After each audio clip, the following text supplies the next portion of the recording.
ka-baby loves, dyan nga pala kay inaasar ko nga pala yung kapatid ko dyan.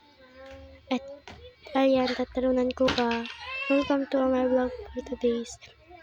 Dyan pala, inaasar ko yung kapatid ko. At ayan ka nga pala ang kanyang laruan.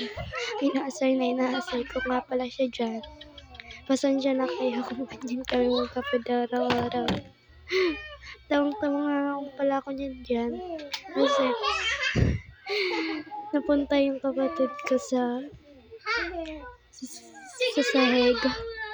At yung tawang-tawa ako sa kanya. At yan kinitikal ko nga pala siya dyan. Kaya guys, huwag niyong kakalimutan mag-asar ng iyong kapatid.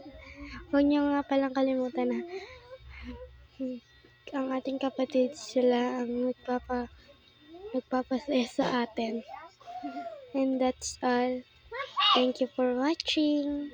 Like, share, and subscribe to our channel para updated kayo sa aming video. And don't forget to check the notification bell para updated ka palagi sa aming video. Babu! Pagpasensyahan nyo na nga pala dyan ng aking salita dahil first time ko nga po pala ngayon mag-record ng aming video. At ngayon, nakalimutan ko, di pa pala tapos yung aming vlog. Kaya pagpasensyahan nyo na po kung ulitin ko yung salita ko. And please, take our huwag nyo kakalimutan ng ating mga kapatid na nagpapalaw sa atin at nagpapasaya sa atin.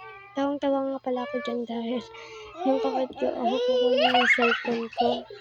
Kaya, inakbat ko siya. Kaya, sabi ko, laro na lang tayo. At yun nga pala, magbabay na ako.